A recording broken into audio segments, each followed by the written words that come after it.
দেশের বিদ্যুৎ এবং জ্বালানির দাম আন্তর্জাতিক বাজারের সাথে আরও সামঞ্জস্যপূর্ণ করার পরামর্শ দিয়েছে গবেষণা সংস্থা সিপিডি। এই সংস্থাটি বলছে যে বছরের ব্যবধানে গ্যাসের দাম বাড়ানোর সিদ্ধান্ত গ্রহণযোগ্য হতে পারে না। রাজধানীর হোটেল লেকশোরে সিপিডি আয়োজিত জ্বালানির বাজার ভিত্তিক দর নির্ধারণ বিষয়ক সংলাপে এমন মন্তব্য করেছেন গবেষণা পরিচালক ডক্টর খন্দকার গোলাম মোয়াজ্জেম। তিনি জানিয়েছেন যে বিদ্যুৎ জ্বালানি খাতে প্রতিনিয়ত ভর্তুকি বাড়ছে।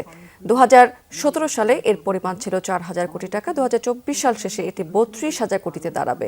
আগামী বছর এর পরিমাণ দাঁড়াবে 40,000 কোটি টাকায়। মূল প্রবন্ধে বলা হয়েছে 3 বছর ধরে অযৌক্তিক হারে দাম বাড়িয়ে আগের লোকসান সমন্বয় করছে পেট্রোলিয়াম কর্পোরেশন। দাম নির্ধারণের ক্ষেত্রে আন্তর্জাতিক চর্চা বিবেচনায় রাখা প্রয়োজন।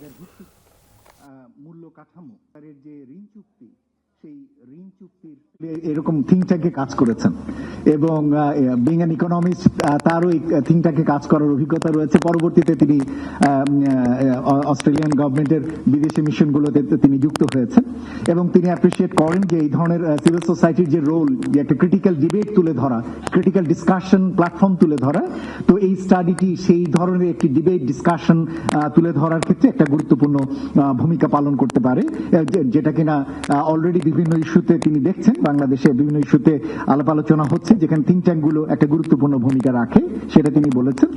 এবং যেহেতু ইকোনমিক রিফর্ম এই ইন্টারিম গভর্নমেন্টের একটা বড় জায়গা এবং এনার্জি অ্যাডভাইজার নিজে বেশ কিছু গুরুত্বপূর্ণ উদ্যোগ ইতিমধ্যেই নিয়েছেন, তা উনি মনে করেন যে এই ধরনের ডিবেট ডিসকাশনস গুলো যত হবে তত বেটার পলিসি ফর্মুলেশন সম্ভব হবে, সেটাই ওনার প্রত্যাশা। তো thank you mister Clinton for your intervention. তো এই পর্যায়ে আমরা আমাদের এখানে যারা বিশিষ্ট ডিসকাশনস রয়েছেন, ডিস্টিংগুইশ ডিসকাশনস যারা রয়েছেন professor doctor M Shamsul Alam, আছেন মিস্টার হুমায়ুন রশিদ এবং আছেন মিস্টার আবু বকর সিদ্দিক আলী চৌধুরী। আমরা তাদের কাছ থেকে মতামত শুনবো, বক্তব্য শুনবো, তারপরে আমরা ওপেন ফ্লোরে আমরা আপনাদের বক্তব্য শুনতে যাইব। তো এই পর্যায়ে আমি